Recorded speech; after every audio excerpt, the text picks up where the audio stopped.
What is good, all of our listeners and viewers? Welcome to another episode of Games and Groceries. My name is Adam. And I'm Liz. And I'm going to be a man-eating shark come May. That's right, we are here at episode 80. We're going to share our thoughts on Life is Strange 2, as well as our thoughts on the Game Awards. So we're going to be talking about that and so much more. But Liz, how you doing? Good. Yeah. Yeah. I had an eventful day, and I have an extremely eventful day tomorrow, so I'm really just wishing tomorrow would come. That's cool. Yeah. I have tons of errands to run. Oh, that's right. Yeah. I'm going to be at work. I'm going to be going to the DMV, going to the notary, going to the post office, going to the liquor store, going to CVS, going to the dollar store, going to a secret place that you can't know because then you'll know your Christmas present. Then I'm going to go to the coffee place, and then I'm going to go to the laundromat, and then I'm going to come home. I think you're going to get home before me. Probably. That's probably true. So we're going to both have eventful days. Yeah. Because working weekends at a diner is just... Oh, yeah. It's a lot. But, you know, it is what it is. It's a job. It is. Can't complain. But, yeah, so we got a lot to talk about, so I won't keep the intro too long because we do have a lot to talk about. We do. Yeah. So just want to remind everybody as you're watching or listening to this that we can be found on social media. We are on Twitter at Gaming Groceries, or you can follow us individually. I'm at Ace the Grocer. And I'm at Journey First. So you be friends with us there, follow us individually, and, you know, start a conversation with us. That'd be cool. Yeah. And also, you can find us on Instagram, Games and Groceries, all one word, where you can check out behind-the-scenes photos, little gaming memes that pop up every now and again. And, you know, I'll put up a midweek speak question where I ask you a question on Twitter and Instagram every single week on Fridays afternoons until Sunday afternoons. And I want to get your feedback until we make the midweek speak in the midweek and Wednesdays. Yeah. Check it out. And then you can also check out our website, gamesgroceries.com, where you can listen to all of the podcasts from the website, as well as find out where you can listen to the audio versions of the podcast on the website, and check out some articles that I've written. I actually just wrote an article, not too recently. I mean, recently. Oh. Awesome. But I just got back into the writing game. The whole trailer of I Am Jesus Christ came out, and so I decided to reach out to the developer behind it. His name is Maxim. I believe I pronounced it right, and I emailed him some questions, and I wrote an article about his answers. So definitely check out the website, gamesgroceries.com, to read his answers about, you know, I Am Jesus Christ. Yeah. That game. So, and finally, if you're watching us on YouTube, definitely consider hitting that subscribe button and a notification bell if you're so inclined, so that you're up to date when all these podcasts come out, as well as the midweek speak and the Let's Plays. Definitely check that out. You know, it's right down there. I think I'm pointing in the right direction. Subscribe, as well as a notification bell, so that you know when it is. And if you're listening to us on iTunes or any other audio form, definitely hit that subscribe button, or, you know, any kind of notification that you're listening to us on. We're on Podcast Addict. I didn't know that. Never heard of it. 3% of our listeners listen to us on Podcast Addict. So that's pretty cool. Go you 3%. Yeah. Woo! Awesome. So I think that's all we need to say. Yep. Cool. So let's start with our first segment. Movie Minutes. Movie Minutes is a segment that we talk about the movies that we saw in the past week, and we like to, you know, review it every so often. And we like to find it on Netflix, Hulu, Amazon Prime, or in theaters, or on Disney Plus. And then we like to review it for you, recommend it or don't recommend it. But, you know, it's a holiday season. We've been reviewing Christmas movies. Wow. Instead of 1 to 10 as an actual movie, we like to rate it 1 to 10 jingles. You know, 10 being Elf, 1 being it's actually Fight Club, and you're not sure if it's a Christmas movie or not because, you know, it's a Fight Club actually. The number one rule: don't say it's a Christmas movie. I think that's how the movie goes. But instead, this Christmas movie can be found on Netflix, and it's actually called The Holiday Calendar. Yeah. Liz, opening thoughts. It was a cute Hallmark-esque movie. I agree. Yeah. But if you're a Vampire Diaries fan, Oh, the girl who plays Bonnie Bennett plays the female lead in this movie. So Bonnie Bennett. yeah, she's the witch in Vampire Diaries. Cool. It's like one of my favorite shows. Right on. Yeah. But yeah, You're like, okay then. cool. So my first note in this movie is that I think it's very similar to Last Christmas, which we rated 4 out of 10 jingles. Yeah. Last Christmas was a theater release movie not too long ago. I think it was like November or something. It was on moving day, November 8th. Oh yeah, November 8th. But yeah, so it's similar to the plot of Last Christmas where, it's this kind of like run down, like my dreams are in sorrow kind of girl, but then she gets pumped back up by optimistic cutie. And it's similar in that way where so Last Christmas, the problem with that character is that she wasn't really relatable. She was kind of reckless with her life, and she was like at the bottom of her life, rock bottom. It wasn't so relatable to everybody, but in this movie, the girl who's down on her luck, with her dreams is that, she tried her dreams and she thinks she can't make it. So she just runs these kind of odd jobs, photography jobs. So it's a lot more relatable. It's a lot more realistic and grounded. And the optimistic cutie is a lot more realistic because he's optimistic and a cutie. And he's doing his dream. Yeah, which like happens to also be hers. That's the thing. He's a travel blog person. But yeah, so it's a lot. It's very similar to Last Christmas, but I think it's handled better.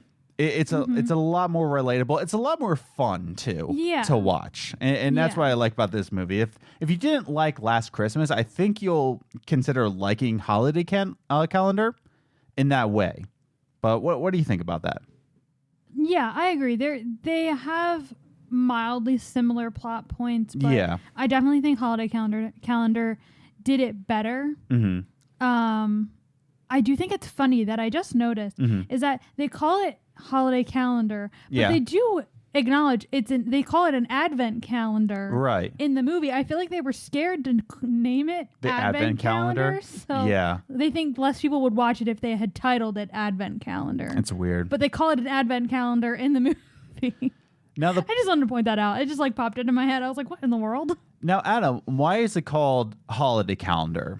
Why is it called Advent? Because the Advent calendar that's in the movie is it's a very old style European Advent calendar that pops up and it gives you little toys in it. And it's supposed to be magical and it's supposed to like tell the future and all this junk. And that's what this movie is all about. It has no mystery. You know what's going on the whole time. And that's the thing. It's a super simple, but super sweet kind of plot in that way where it tries to teach us don't go into fate. Don't go into Christmas magic to run your life. Yeah.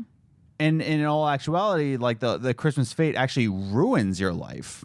Yeah. It kind of, because the main character kind of uses coincidence and Christmas magic to just kind of, guide her steps in her life and guide her love life. And it's kind of really well done in that way. Yeah, it is. Yeah. Like, what did you think about that with using Christmas magic to try to steer us away from Christmas magic? Yeah, I think that was interesting because what happened was that, so the little toys would match up with something that happened that day that she, in her mind, related to this really, really cute guy. Yeah. And so she's like, it's fate because that's how my grandparents met. Yeah. And it's like all this stuff. And, but then she realizes when everything comes together, she's like, oh, it still relates, but in a totally different way. Like she was using those clues to her own advantage to get what she thought she wanted. So. No, I agree. Yeah, that was interesting. Yeah, and that's just it. Is that like the reason why I like this movie as a Christmas movie is that it actually uses Christmas themes all throughout the movie. Yeah. To actually drive its points. And that's why I like Elf a lot. That's why I think Elf is the yardstick because without Christmas in that movie, the movie is nothing. Yeah. And just like Last Christmas, I didn't give it 4 out of 10 jingles because if there was no Christmas, it would be just another rom-com. Yeah. But whereas this, the whole movie is centered around a Christmas thing. Yeah, and that's the thing. It's like it had been set Christmas. You can't have this movie without that calendar. So it's really cool to see that Christmas and the Advent calendar was the driving force behind this story, and Christmas was the theme. Yeah.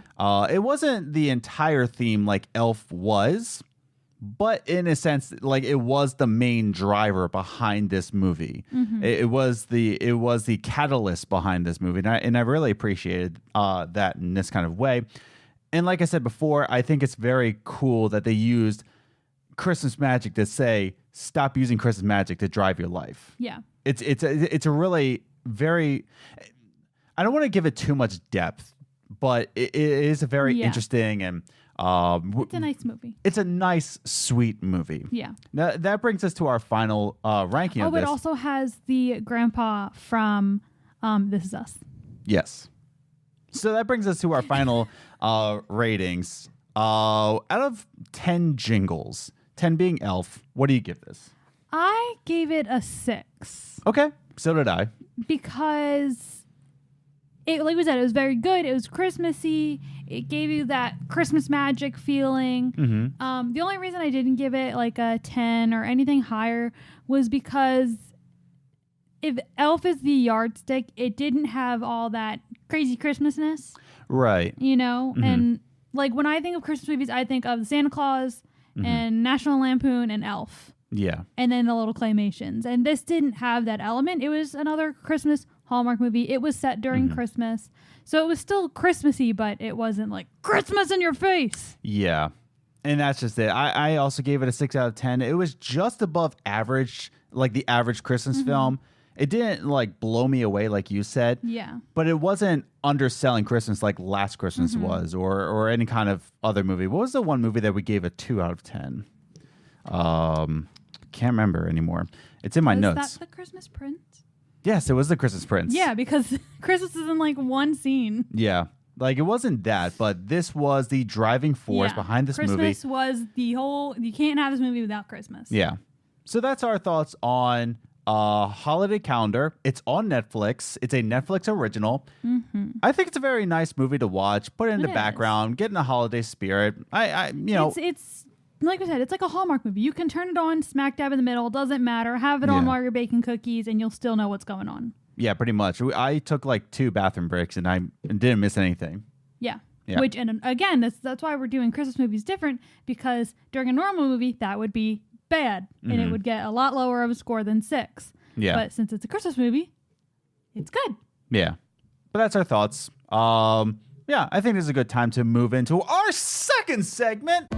Top 3 Gaming News. Usually the top 3 gaming news is the gaming news that we saw in a past week. And we, usually like to rank it 3, 2, 1 just to give you usually a condensed version of usually the gaming news. But today, unlike usual, we're actually going to give our thoughts about the Game Awards and, a couple different announcements that we thought were, kind of highlights for us personally. Out.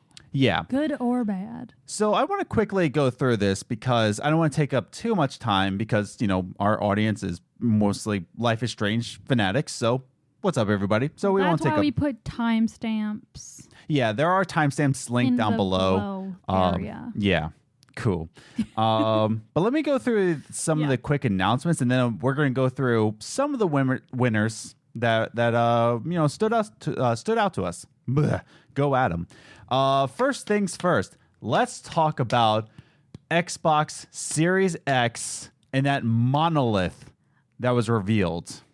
So I'm pulling up a picture right now, and because we forgot what it looks like. Well, no, I just keep looking at it. I was at work today, and I just had an image of it, and I just kept looking at this thing. And it's not that it's a bad design. I want to know what the dimensions are. Like, how big is this thing really? Shipwreck, who's actually an engineer, Shipwreck from the CADcast, he's an engineer, and he said, based on this image alone, he estimates that it's 10 inches high, 5 inches across, and 5 inch, 10 by 5 by 5. So if that's the CD slot, right? It's double a disc. That's what he was doing. Yeah. So I was just looking at it. I was like, so it's probably a 2 discs high, 1 disc thick. Yeah. 10 inch by 5 by 5. Yeah. I don't know what to think about this. Like, that's the thing. Like, it came out, and one, I don't like the name. But here's the other thing. Yeah, I me don't neither. think that's the official name. Name's too long. Well, like, here's the thing. I'm not going to take up too much time about this because there's a lot more to talk about in the Game Awards. But Series X, I don't think it's going to be called. I really don't think it's going to be called Series X because Phil Spencer said that the next Xbox is going to be titled in what it can do. Series X doesn't really stick out to me like what the system can do. And we've already known that there's 2 systems being put out, Project Anaconda, Project Lockhart. I think Series X has to do with the 2 consoles. Like, think of it as Project Scarlet, Series X. And what we're seeing right now is Project Anaconda. We haven't seen Lockhart. So by series, I think it's going to... I don't think that's the name of it. There's no way. There's absolutely no way. I think you have too much confidence in Xbox. No, it's not that I have confidence in Xbox. I have confidence in Phil Spencer. They give too much confidence in Phil Spencer. Well, I mean, Phil Spencer really stepped into the spotlight of Xbox and really changed it from the original Xbox One. And I don't think Phil Spencer would make this, I'm going to say it, this dumb of a choice of a name. If it actually he made that dumb of a choice of a console. I still don't know what to think about it because it is very cool looking. Yeah. Like, it's very cool. And a lot of people are just saying that it is basically just a PC. Like the internals of it is like a PC. Yeah, because it's vertical. Well, no, like the internals. Well, yeah. Not because it's just vertical. Yeah. But I still keep thinking about, like, everyone's going to have to change their entertainment center shelves. Yeah. Because this thing is big and vertical. It would probably go sideways. But it's meant to be vertical, and you always put it. Well, it's meant to because it's. Now hang on. Things. The Xbox 360 was meant to be vertical, and it was not meant to be vertical. Like the 360 was advertised as always vertical, and it actually destroyed your discs if you put it vertical. Same thing with PS2. PS2 actually stands up vertical, but people didn't do that. I think, I don't know. Still, I don't know. I don't know. It's just weird. But moving on to the other talking point. Okay, really quickly. Maneater got a release date. May 22nd, 2020. I'm so excited for Maneater. He was like dying. I was like, okay, dear. Because I've been waiting for a release date for this game for so long. It's a shark game. It is Untitled Goose Game with a shark. And I'm saying it looks fun, but I just think it's funny how excited you are for it. I'm so pumped. Maneater Game of the Year 2020. Oh, get out of my way, Cyberpunk 2077. No. Get out of here. Maneater. Get out of here. Maneater. Gimme. That's all I have to say about that. The other thing is we finally got, a release window for Ghost of Tsushima. That looks so good. I'm actually really okay. So, all joking aside about Maneater, I'm very excited for Ghost of Tsushima. Mm-hmm.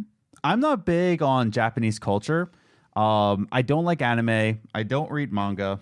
I don't care if you do. I really don't. But when it comes to samurai, it's game over for me. I love samurais. I'm not a big ninja person, but samurais for me is where it's at. I don't know why. I also hate Disney. Sue me. He's just weird. I'm weird. I'm not trying to say that Japanese culture is like stupid or anything. I'm really not saying that. It's just not our taste. Yeah, it's too over the top for me. Most things are Japanese. I don't like Persona. I don't like Danganronpa. I just don't. But Ghost of Tsushima is what's for me. And I think this game looks absolutely gorgeous. I think the gameplay looks really fun. And just the character of the Ghost of Tsushima is just so cool. And I cannot wait. Yeah. But yeah, it's I really enjoy what this game can offer and the beauty of this game. Mm-hmm. And the release window is summer 2020, which is it's good for me because summer not a lot goes on, not a lot of games are released during the summertime. So I'll have a lot more time to play this, and I'm very excited. I'm definitely going to pre-order this. I really, really want to play it, so I'm excited.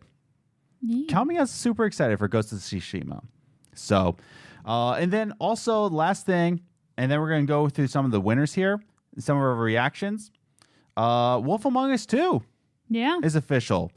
A lot of people weren't expecting that at all. I mean, we were kind of thinking about it because Wolf Among Us after Telltale, went under. Yeah. Like, what's going to happen to Wolf Among Us 2? And then the announcement came, and Telltale, I forget who bought Telltale. We actually reported it on the show, but they actually came up and said Wolf Among Us 2. Now the people who bought it, I remember them saying that they're not going to do episodic releases. They like the idea of binge watching. So it's probably going to be an episodic kind of... But released all at once. Right. It's all going to be released in a box. And instead of levels, there's going to be episodes. So that's just my thing. I can't talk too much about this because all we got was a title. And then that's it. So we'll see what happens with this, but pretty cool. I'm very excited about that news. I feel like I need to go play Wolf Among Us first. Yeah. Oops. So many things to play. I think I have it. Good. I think I do. I just can't remember on what console. Too many. I know. So let's go through some of the winners of the Game Awards. Let's talk about this. First and foremost, Best Narrative. Well, let me pull up on Game Awards. But Best Narrative actually went to Disco Elysium. Yeah. Which I'm very excited about. Like, I think... Okay, so I didn't play Disco Elysium. I know ACG kept going on and on about like how everybody needs to play this. Now I'm thinking he's right. Yeah. And it won a couple things. It won, I think it won 2 things. Yeah. So what was it up against? There it is. Okay, narrative. So it won against A Plague Tale: Innocence, which is crazy. That looked really good too. It won against Death Stranding. Yeah. We thought this was going to be just like last year. Yeah. And Death Stranding was going to dominate everything. And they really didn't. Uh-oh. I almost bumped it down. Yeah, but like that's the thing. Like Disco Elysium won Best Narrative against Death Stranding, Outer Worlds, A Plague Tale: Innocence, and Control. But like here's the other thing. It also won Fresh Indie Game. So that took it away from Goose Game, which is really cool. And Outer Wilds and Grease, My Friend Pedro, Slay the Spire. Like, that's a thing. I ignored... I was going to say, we didn't really think they were going to win much when we did our thoughts. Yeah, because I thought that, I don't know, it was more of a niche market, Disco Elysium. Yeah. And now I'm more excited to play this game. I really do want to play this. And I feel like I didn't really give it its shot, give it its chance, because I was like, I'll play it eventually. Yeah. So I think this is going to be like my new Celeste, where I didn't give Celeste enough of a chance, and I'm going to buy Disco Elysium, and it's going to be like, why didn't I give this another shot? The Game Awards really just made me depressed. Why? Because there's so many games I need to play. Well, yeah. I mean, we're going to get into that. Well, I'm still catching up. Yeah. From like years ago before I was playing games, and there's these games that all came out that I want to play that I didn't even remember being announced because I have a bad memory, and and then they announced more games that I want to play. I'm never gonna catch up, guys. Talk about depression. Let's talk about art direction. And I think you should still paint your nails. No, that's for Game of the Year. I know. I still think you should do it. No. Absolutely. Because what you won, it didn't win. No. What? No. 2 punishments. No. I don't care about Game of the Year. But here's the thing.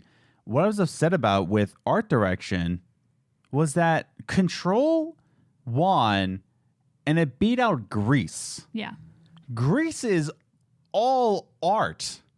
Like the entire game. Well, it's all art. Look, that's the thing. No, like I'm just saying that like Greece. No, I know it's more of it's water paintings. Like the whole levels Yeah. are just like the entire game is it's all an about artsy- colors. It's an artsy game. Like look at this. I know what it looks like. Yeah.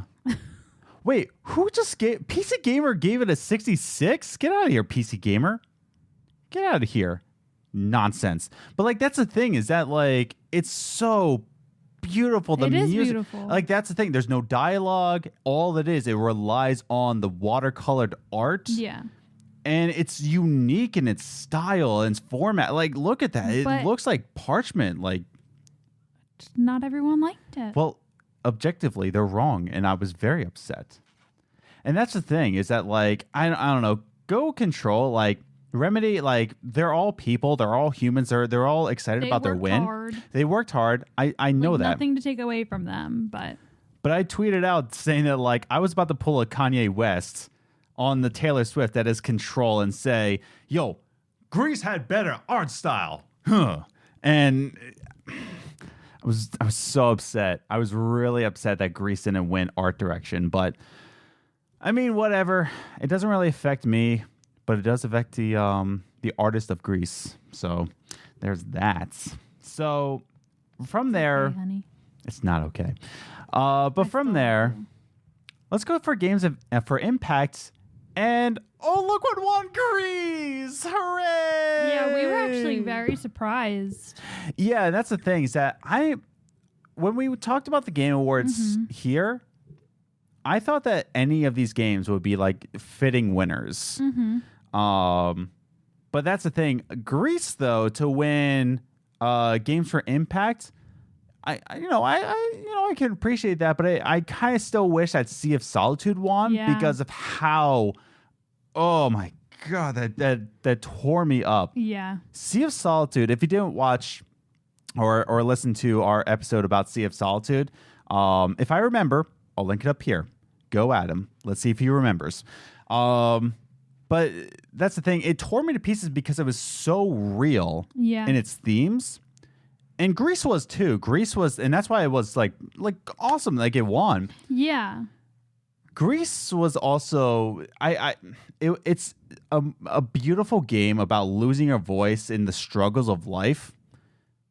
But I think it should have won art direction, and I think Sea of Solitude should have taken games for impact, or even Concrete Genie. But that's the thing is that like at least Greece won something. By the way, if you're calling it gris, gris is the Spanish word for gray, and that's the other thing. The whole theme is that there's colors and life is gray. Honey, we're not talking about art direction anymore. I hate my life. I know. Anyways, okay. but so Greece won games for impact, so at least it got that. Now, going into best performance. Okay, so one thing, I got it right. Mads Mikkelsen won. We wanted Ashley Birch to win this, but Mads Mikkelsen did win this. Now, let's talk about something about the best performance. Is that it was totally skipped over. You remember this? Yes, I do. Like, it was one of those things where like... It was like they announced it the same way they announced like esports stuff. Yeah, like all the esports things, like a best esports player is this guy. Yeah, they get that one favorite esports player. Yeah. Oh, it's that guy. Like Hooray. he got to go up on stage and make a speech, but best performance didn't. Yeah, and that's the thing. It's like it was just like, oh, let's talk about best indie game. Oh, it's this guy. Oh, let's talk about best performance. It's this guy. Oh, let's talk about best shooter game. Oh, it's this guy. And here's the problem, and a lot of people had problem with Jeff Keighley kind of skipping over best performance, that if the whole point of the Game Awards is to put a serious light on video games, then you don't skip over one of the most important parts about video games is actors performing. Yeah. Like giving their That's heart not going to out. help people take this seriously if you're skipping over the people who make Yeah. the game a game. Like that's the thing is that like it was just skimmed over and that's it. Yeah. Like what does that say about... And this is my thing with the Game Awards. Yeah. Is that This thing was 3 hours long. It was 3 hours, and yet they most skipped of this it over. was announcements and trailers. Mm-hmm. But they skipped over like 3/4 of the awards. Yeah. And so, like, my thing is, like, if this is an award show, if you're going to call it the Game Awards, you have to put the awards first. They are the most important. Yeah. And then you do the trailers and things like that. Right. Like, we get trailers and announcements at E3. The Game Awards are for the awards. We want to see people winning their awards and accepting them, and we watch it for an award show. You don't see trailers and things like that at the Oscars. You know, like, it's those things that it's like, that those things would help people take this more seriously if the Game Awards took it seriously. The last thing I'll say about this before we move on, because I'm kind of running out of time on this section. Yeah. I still want to talk about Game of the Year. If the Game Awards are supposed to be a celebration of the year past, why are we celebrating more of the future? Because all of these, like you said, it felt like 3/4 of this was trailers for 2020 games, and it felt like more of a celebration of what's to come than what has been past. Like, I think we maybe saw 6 awards physically given. Yeah, I mean, I feel like that's an exaggeration, but you know, but that's how it feels, because I only remember trailers. Like, we didn't even need to watch half of this. Trailers and announcements and commercials, and it was just like bands that didn't really serve too big of a purpose. We watched Beat 'em Ups' live stream. Yeah. And he had a great point when he was watching Green Day, he's like, it's not that I don't like Green Day, is that that's not what I'm here for. That's not what I tuned in for. I didn't tune in for a concert. I tuned in for the video games. And that's the thing, like you said, it's 3 hours. Like, do you know how much shorter this thing could be if they just did the awards? Yeah, and I think that should have been it. Is that maybe throw in some trailers now and again. Yeah.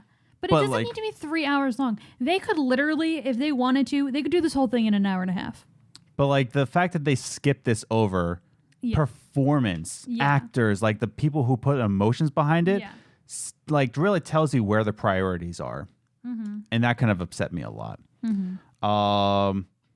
So finally, the two, let's talk about best direction, best game direction.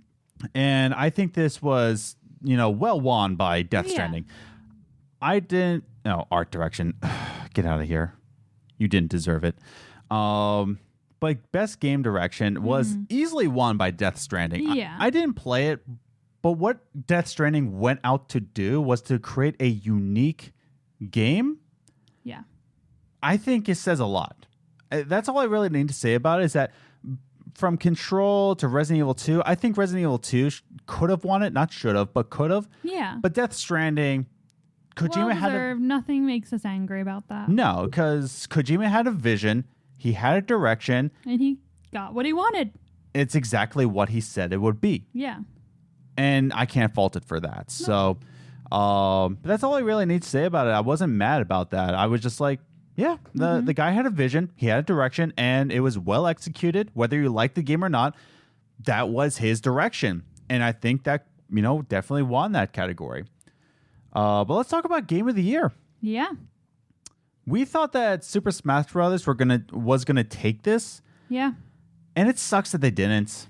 Yeah. Because it didn't get its spotlights. I didn't feel passionately about any of the games that were on this year. Like last year, we were like, you really wanted Spider-Man. Yeah, Spider-Man was my Game of the Year. I wanted Spider-Man for you, but when it disappeared, the one that won. God of War? When God of War won. When God of War won, we were so excited. Because we thought that game was great. We just didn't feel passionately about it. And we didn't think it was going to win. Yeah. But when it did, we were just like, yes, we were so excited, so happy. Whereas this year, I'm just like, I didn't care if any of these won or not. Like, I didn't care either way. Yeah. Sekiro is a very good game. Yeah. And it's a beautiful game. It's got great art. And so I'm perfectly fine with that winning. Yeah, we watched some Let's Plays of it. I still haven't played it myself. but I'm definitely going to pick it up now. Yeah. I thought definitely- you did play it for some reason. No, we watched some Let's Plays of it because I wanted to see if I would play it, but it just came out at a time where life was kind of stressed out and I just never got the chance to. And it's been on sale and I got other games to play. But Sekiro, the fact that it won Game of the Year is just like, it tells me that, like, you know what? If it won against Death Stranding, if it won against Resident Evil 2, if it won against if it won against Outer Worlds, which was the obvious winner. But it clearly wasn't. Quite. But Outer Worlds was not the clear winner. I'm just kidding around. But that's the thing is that now here's the other thing. Beat 'em ups also predicted that Sekiro would win this. Yeah. I kind of put it down in the bottom. I didn't think it would be that well loved because it was so controversial in the way of should games be easier? Should games have a difficulty setting? But the fact that it's so well balanced that it won Game of the Year really says a lot about the game. You know, like it tells me that, like, listen, whether or not you can play this game or not, it's so well balanced that 80 different gaming companies, 80 different gaming outlets voted this in as this is all around recognizing a game that delivers the absolute best experience across all creative and technical fields is Sekiro. Makes me want to play it. And also, I already said before that samurais are the way to go for me. If you put in samurais, that's how you capture me. If you put in ninjas or anime or Monster Hunter World didn't really get me. You put in samurais, it's game over for me. But yeah, I'm pretty okay with Sekiro winning Game of the Year. Pretty really okay with that. Pretty really. Because, like, Outer Worlds was my personal Game of the Year. Yeah. But just like last year, if my personal Game of the Year was Spider-Man, there's no way Spider-Man would have won. Yeah. Outer Worlds was my personal Game of the Year, but now I definitely have to pick up Sekiro. Because I always want to play the Game of the Year just to experience it for myself. So, yeah. Any other thoughts? Nope. Cool. But that's our brief. That's our thoughts about the Game Awards. Brief in the way of, like, this isn't like the whole gaming podcast topic. We took time to talk about it. And it was for you. And I was thinking about making that the big topic, but a lot of our viewers, our listeners, do enjoy our Life is Strange episodes, and I think it's more important to give our whole Life is Strange 2 whole season thoughts. Yeah. So let's just get into it with our final segment. Talkie time. Every single week here on the Games Groceries podcast, we like to have a little talkie time section about a certain topic in the gaming industry, whether it be about female gamers, game preservation.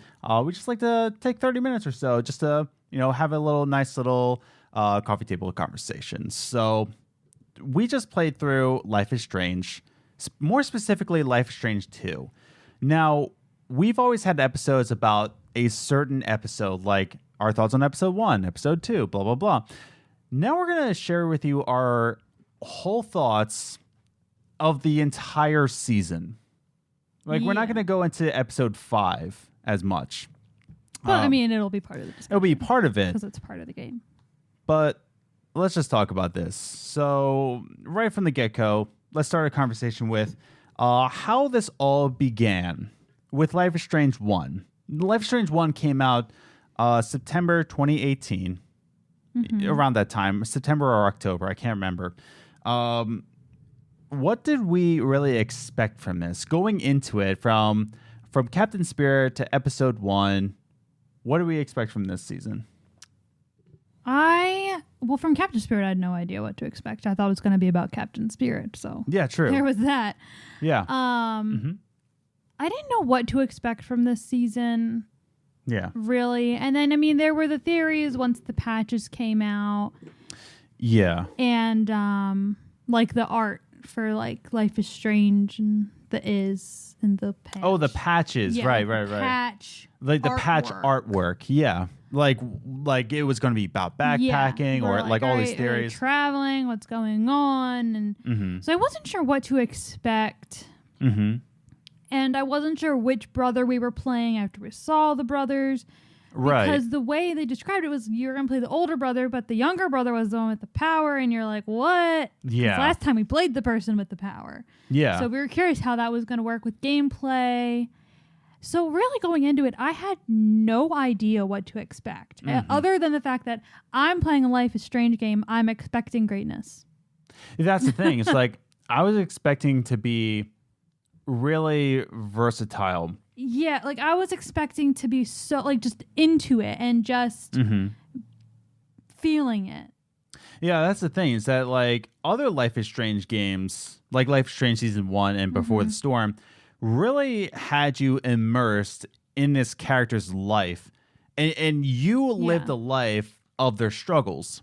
Whereas I don't feel like, even though we had choices, I don't feel like I had... Well, we're going ahead of ourselves here. Yeah, we're kind of going ahead of a conversation here. But we're just talking about when it all began, what was our expectations, and... I expected to be floored. Yeah, and that's the thing, like, because from the first episode, it was about police brutality, and especially in 2016, there was a lot of political drama going on, and I was expecting to be floored as well. I was expecting to be kind of rocked in my belief system, you know? Yeah.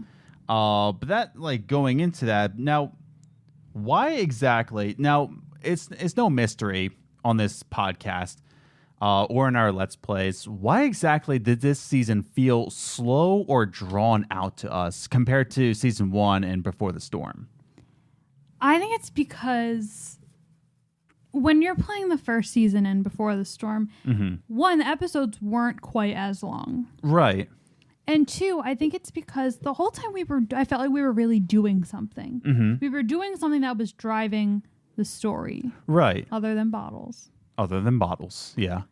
But yeah, even then, I was actively doing something. Whereas in this, I just felt like the mini games were pointless. And we were walking and we were doing this. And I just felt like I wasn't doing much. You know, like I felt like I was walking and then it was a cutscene and I didn't feel like I have a lot of choice. And yeah, I just feel like it was just because of the way the gameplay was. I think it was just the gameplay. Most of it was walking. Yeah. And then it was talking. Yeah. Like that was it. It was walking and talking and then a ton of mini games. Yeah, there wasn't a ton of exploration like the first season was. The first season just felt more like I had choice of where I go and who I interact with and what happens here. But Life is Strange 2 felt a lot more linear. Yeah, you had a choice. You could go look around at things, but you have to talk to this person, and you have to talk to this person, and you have to do this. Like in my episode in Wastelands, where I did not want to go to the lake and talk to Cassidy, but I still had to walk all the way to the lake and tell her, no, I'm not getting into the water, just so I can walk all the way back. Yeah. That was a lot. For nothing, for no reason. Yeah, and that's the thing, is that, like, you had to be in this place. You had to do...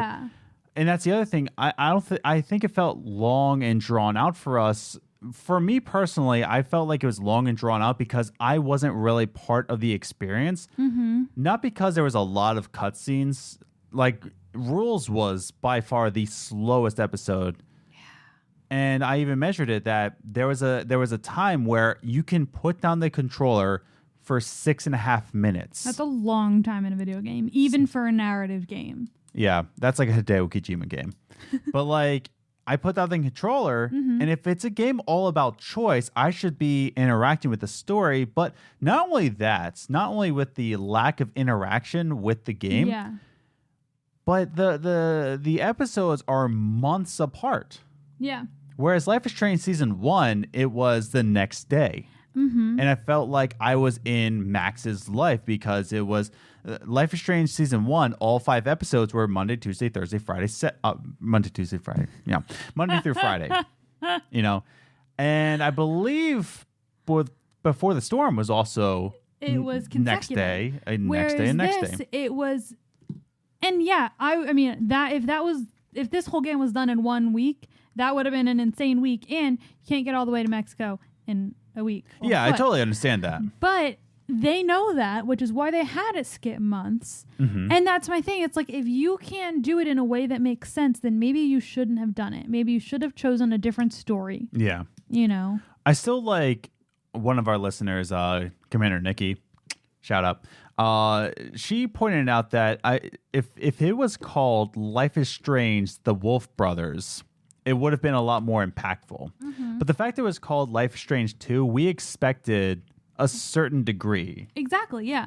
Of like immersion in this game. Because, I mean, that's the same thing with Before the Storm. Mm-hmm. We didn't expect the world because, one, it wasn't done by the same people. Right. It was, Deck 9. Yeah. Mm-hmm. It wasn't the same group. So we gave it a little more leeway. Right. Whereas this was Deck 9. It was everything. No, it was Don't Nod. It was Don't Nod, sorry. Yeah, Don't Nod. Yeah, it was Don't Nod. Mm-hmm. They did it. This was their story. It was following their other story. Then we expected it to be just as great. Yeah. And I just feel like they're like, we want to tell the story, and they just kind of made it work. Yeah. Instead of really spending time and making sure it worked. And that's just it. It's that, like, I don't know. It felt long and drawn out just because I wasn't really involved in the process of, Sean and Daniel. I felt like it was more passive. Yeah. And I wasn't really active in it. Now, I always like to start with the negatives before I get into the positive, because I think the negatives, I think, leaving with the positives leaves that, kind of taste in your mouth. And that's where the next point I want to go to. Were there any points of positivity in this sort of game? Like, were there any positives both in the gameplay and the story of this game? It's not all bad. It's not all bad. It's not. Like, what would you say? I've really enjoyed the last episode. Yeah, the last episode really wrapped up things if nice. They had done the same type of gameplay, the same type of choices that they had in the last episode, if they had done that throughout the whole season, I would have loved it. And the last episode was not 3 hours long. Yeah, it was like an hour and a half. Exactly. That's the other thing. These episodes were 3 hours. And they didn't need to be. I mean, given they weren't all 3 hours, some were 2.5. But that's a long time because you assume you're sitting down and playing an episode together, like at the same time, like in one sitting. But to sit there and play a game for 3 hours straight is long. Even when you get told a movie's that long, you're like, ugh. That's long. So to expect someone to sit there and play a game that they have to truly focus on for 3 hours is a lot to ask. But we're talking about the positives, though. Sorry. Yeah. Sorry. Yeah. Positives. The last episode was great. Yeah. The first episode was pretty good. Yeah, the first episode... And you get leeway with first episodes because you still have to get to know the characters. And that's what you were doing when you were walking in the on the hiking trail. Yeah. You were getting to know the characters. That was okay. That's really the only positives I can think of off the top of my head. Right. Is the last episode, that gameplay, that story was great. Even though you still didn't have a ton of choice, I felt like I was playing the game. I felt like I had choice. I felt like I made the decisions. Whereas I'm not going to go negatives because you told me to stay positive. Yeah, stay positive here. But like that's the thing is that I think that the first episode really introduced characters well. The text messages were realistic. I think the money mechanic, like trying to preserve your finances, that was fantastic. And I think if it stuck with that, I would have had a more positive view on this game. But like the first episode was my yardstick. It had a good driving force. It had a good motivation for me to go forward. It had good momentum. And that's the thing is that like I think that the first episode set things up very nicely. Almost too nicely. And I feel like it was kind of like, spoiler alert, I did not like Last Jedi. Hey-oh. But it was kind of like The Force Awakens, where it set things up so nicely with JJ. And then Rian Johnson ruined it all with the rules. But That's the thing, is that like I feel like that was the Force Awakens, where it was a lot of hope. It was a lot of leeway. It was a lot of reasons to love this season.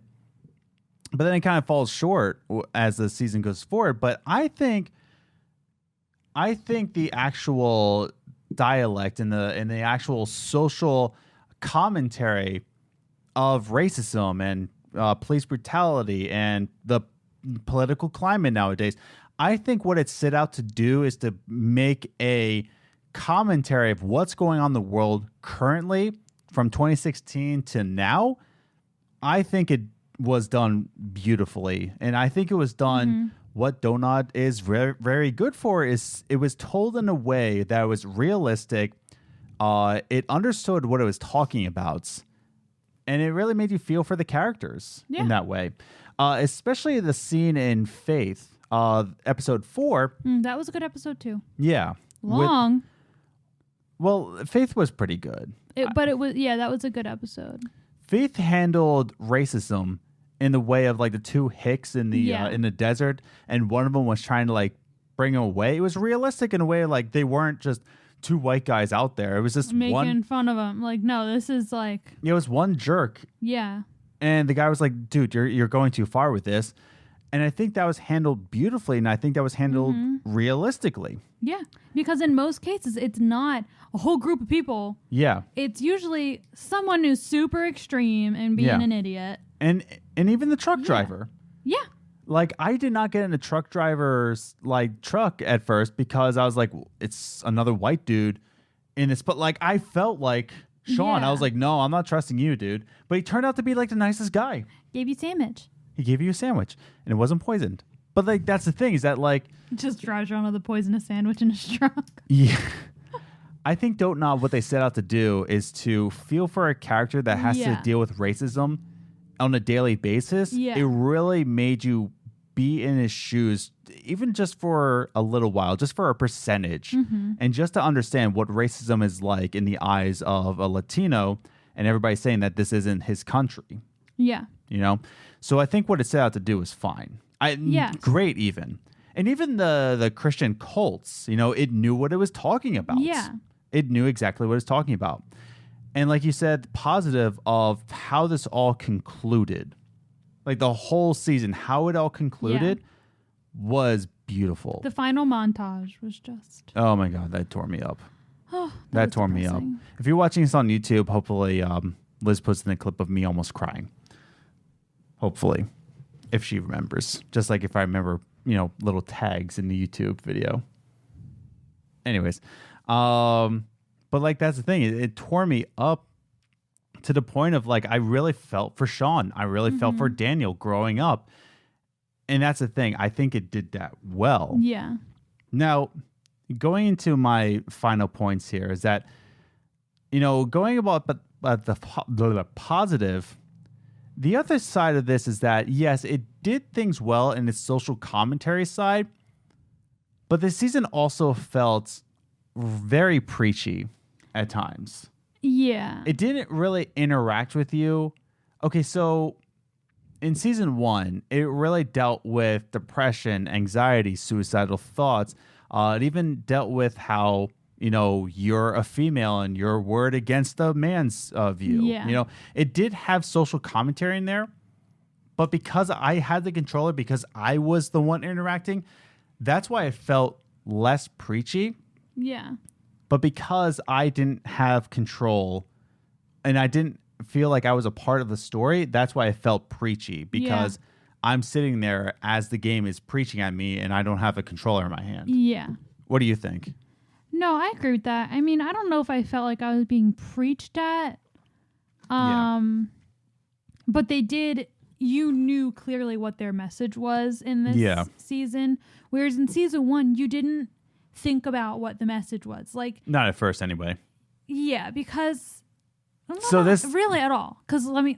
Yeah. So when I was in school, you know, in your English class, you always read things and it's like, all right, now what's the symbolism of this? My biggest thing is the symbolism of the stupid ducks and Catcher in the Rye. I hate that. You're right. They're ducks. Quack. Shut up. Yeah. That's a whole other story. Yeah. Another story for another time. But I always hated talking about symbolism in books because as someone who's now writing a book, I don't think about the symbolism behind the coffee shop that I'm writing in my book. Right. Like there's not always symbolism behind everything. So I'm getting off track here. So when I'm watching something, I don't think about the symbolism behind things. I don't think about, oh, why'd they put that in there? Why like this, da-da-da-da.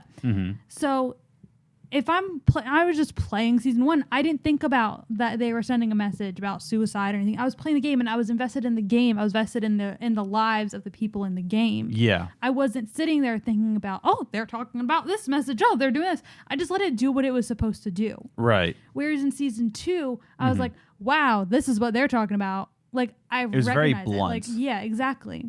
It was on the nose, I should say. Yeah, like they were very upfront about it. It didn't blend with the story. It was very like, this is what we're trying to get across. Where instead of trying to blend it into the story like they did in season 1. That's my opinion. At least that's how I view it as, like, emotionally. I even like, okay, I know you didn't like the whole dad sequences in Before the Storm. Oh, I hated them. I thought it was nice because like that's another metaphor for what's going on in Rachel's head. I mean, Chloe's head. Like always thinking about her father and really just like trying to cope with that. But I love the one scene where, you know, he's watching a fire in the horizon, and even the fire in Before the Storm was symbolism. Oh yeah. Like in that way. But when her dad's name, William, thank you. But when William said, when we look at darkness, we're blinded by it. But then he's saying like, but when we stare at a fire, we're also blinded with beauty. And it was just kind of this symbolism of like, the more we look at Rachel in this way, the more we look at this fire, we're blinded by her beauty, and we don't actually see the danger that's coming for us. We were blinded by it because Rachel was such a train wreck of a personality, but we were blinded so much about her and what she can offer and all. And there was a lot of metaphorical topics in Before, and it just fit well within the story.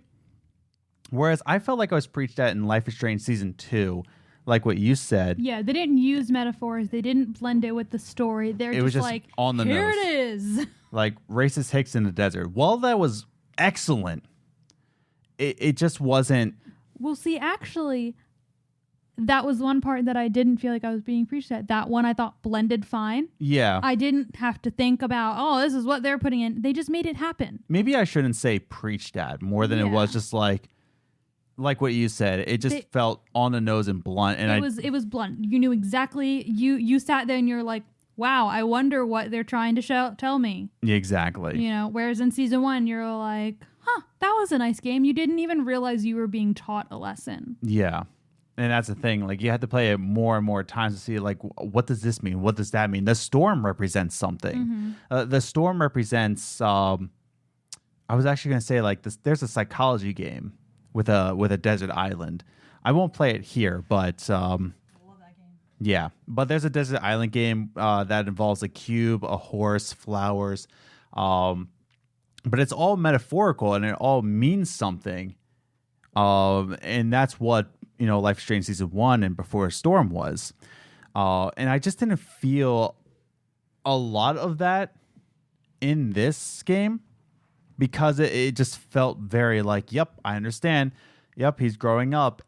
There were metaphors in season 2, but just not as many as I'm used to in a Life is Strange game. And they weren't as subtle. Right. Now, we already talked about the ending, and we felt pretty satisfied with it, right? Yes. It almost made up for the rest of the season. Yeah. I really was satisfied with how this all ended. Yeah. Especially of how many endings there are in this game. I think it really plays into the part of the story behind all of season 2 was. Now, here's the thing. Before we go into our final point, if we're talking about metaphors here, I think season 2's biggest life lesson is that life is full of. This is the first time I'm going to curse on this because there's no other way I can say this. Life is full of assholes. Yep. There are. Whether you're a white male or a Hispanic woman, like it doesn't matter where you are in life. It really doesn't. There's always going to be people who are going to bring you down. Mm-hmm. And yeah, you can argue white privilege. Fine. You do that. But there's always going to be people that bring you down in life. Mm-hmm. And just really like shove you into the ground. By the end of the season, season 2, your ending matters of like, how did you deal with life? Yeah. It really goes into how do you react when these situations happen? Yeah. Do you go with them peacefully or do you go with them with aggression? Because in the end of the season, how you reacted to your life is exactly your identity moving forward. Our ending in our playthrough, we taught Daniel to be calm, be peaceful, don't steal from these people, Yeah. don't hate people. We taught him to be a good person despite bad people. And he grew up to be a barista. Yeah. Yeah. It was nice. But he grew up to be a very nice, Young man. caring young man. Yeah. And Whereas if you treat him to be a tough guy, yeah, guess what he ends up being? bad. We're assuming. Yeah.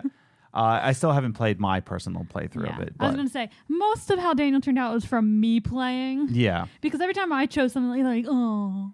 But like that's the thing is that like it just all that Yeah. matters is like how do you react to life's people? But it's crazy because your reactions in this game doesn't affect your character. No. It's your choices, how they affect someone else. Yeah.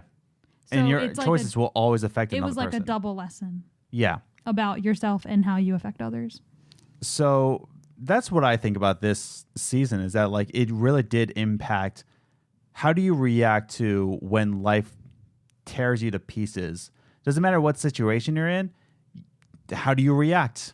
Yep. And I think that's what's wrong with today's era in 2019. Everybody's at each other's throat and everybody's crying out, like playing the victim card.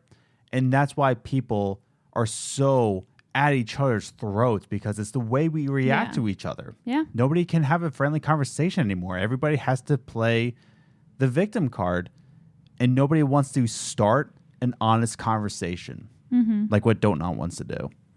But that's my take on it. As a white male, you can tweet at me at Ace the Grocer. Fight me there. I will be at your throat. But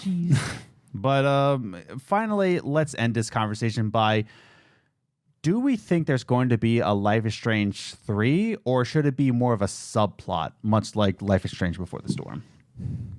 I hope there's a season 3. Yeah. I hope they keep doing it and I hope they get better. Yeah. I'm hoping that this was just a fluke Okay. and not like I hope season 2 was a fluke and not season 1 was a fluke.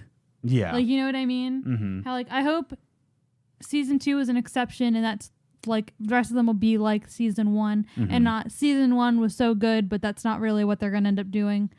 So I'm hoping there's a season 3 because I love these games. I look forward to these games, even though season 2 put a bad taste in my mouth. Yeah. It'll always be a bad taste in my mouth, despite the end, even though the ending was amazing. That's always. I just love these games, and I hope they don't stop making them. I don't need any extras on this season, though. I don't need anything like Before the Storm. Please don't make any more on this character. I don't need it. Well, that's the problem with a lot of sequels is that the problem is that the first iteration, whether it be a movie, a game, a book, when something's successful, it can almost be catching lightning in a bottle. It can't be repeated. And I think what just came out? Oh, Ghostbusters. Like when Ghostbusters first came out in the 80s, even the director said like that can't be redone. That's literally like catching lightning, but he didn't think it would work. It was lightning in a bottle. In the same way with the original Star Wars trilogy. I don't think we should have repeated it because I think the original Star Wars, A New Hope, was lightning in a bottle. And now we're really playing it out. And that's what's happening, I think, with Life is Strange, is that Life is Strange, the first game, caught lightning in a bottle. Yeah. Before the Storm, for me, was really good, but then Life is Strange 2 kind of wore me Was down. a letdown.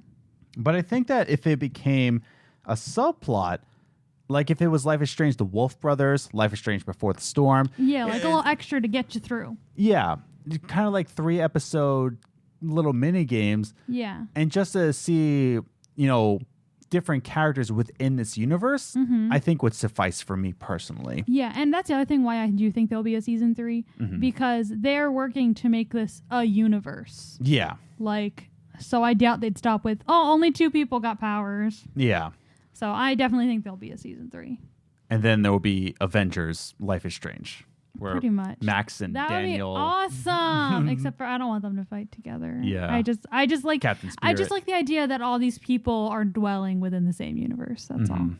But if they do make a season 3, they need to start putting in people from their previous seasons in the next season more often. Like we got one person from season 1 and it was at the last episode. And I just didn't unacceptable. I just didn't like how he fit in. It didn't make sense. It didn't fit his character. Even if he did go through some personal changes, it was too much too fast for that character. That's all I have to say about that. You want to end this conversation now? Sure. Yeah. I think that's all we need to say about this. I think we've said our piece. Yeah. Because we could just sit here and repeat ourselves for the next 3 hours. Yeah. So that's our thoughts on Life is Strange 2 as a whole season. Like as a season as a whole, not just episode 5, but like what we thought of the entire season. Yeah. So we hope you enjoyed our conversation here. If you did, definitely write in the comments down below if you're watching this on YouTube. What did you think about Life is Strange 2? Your whole thoughts, whether you agreed or disagreed. I want to have a friendly conversation with you, honestly. Or if you're listening to us on iTunes or anything, you can tweet at us at Gaming Groceries. You can contact me on email, contact@gamesgroceries.com. I'm at Ace the Grocer. I'm at Journey First. So definitely have a conversation with us. We encourage it. So, but yeah, we want to hear all your thoughts down in the comments, in our Twitters, in our emails.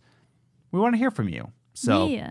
But yeah, so before we end our conversation here, I said I would talk a little bit about the video I put out on Twitter saying that I want you to share our stuff. Very briefly, before we end our conversation, I get a lot of DMs, I get a lot of emails, I get some comments saying that man, you guys are really good. I love the sound quality. Why don't you get enough views? First and foremost, we've been on the platform for 4 or 5 months. The algorithm hasn't picked up on us. That's pretty much why. Yeah.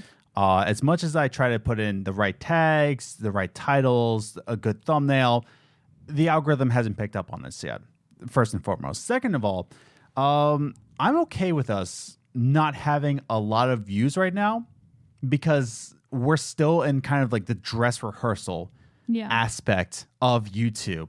We're still trying to figure out our voice and how we act and what kind of content we want. So if thousands of people watched us during practice, that would just give me anxiety. I'm not ready for the big time yet. But here's the thing. If you are thinking that we are, ready for more views, share our shows. Yeah, please. Share our videos. Because like I said, the algorithm is still picking up on us. But the best way that you can, help us reach that view count is that tell your friends about us, tweet about us, share your favorite thoughts about our podcast with your friends, and they'll be like, wow, I want to hear that podcast, or I want to watch that midweek speak or that Let's Play. Definitely consider that. But here's the thing. It really means a lot to me when I get those nice emails and those nice direct Makes our messages. day. Yeah. When we read those comments, it really does. And even the negatives, the negative comments, at least I know what I'm we know how you feel. Exactly. We know what to improve on. But I really want to talk with you. The reason why we started this YouTube channel and the podcast is that I want to talk with you. I want to build a relationship with you. So if you're listening to this and you're constantly listening to this, send me an email. If you don't want to tweet at me, and I understand that, email me. Contact. Even if you just want to say hi. Yeah. Like just say, hey, loving the show, doing great. Or, hey, hate your show, you suck. That's okay too. Contact at gamesandgroceries.com. So that's all I really have to say is that, like, if you really enjoy us, share our show. But understand that we're still working on making better content so that the algorithm does pick up on us. So we're still in practice mode, but we really do appreciate how much you're enjoying the show. Yeah. But yeah, that's all I really have to say about that. A little brief. I shared a 1-minute video because I shared a 3-minute video, and Instagram's like, now 1 minute. I'm like, I have a lot more to say. Use your story. Oh, yeah. True. I started using the story on mine the other day. Yeah. Anyways. So that's the show. You can follow us on Twitter at Gaming Groceries. You can follow us individually. I'm at Ace the Grocer. And I'm at Journey First. You can also follow us on Instagram, Games and Groceries, all one word. But check out our website, gamesandgroceries.com, where you can read that article that I wrote about the video game trailer, I Am Jesus Christ, and how I interviewed the developer behind that. And definitely hit that subscribe button and a notification bell so that you know when all these podcasts come out. So with all that said and done, let's get out of here. So thanks again for listening this week. We hope to have you back next week. Have a good week. Bye.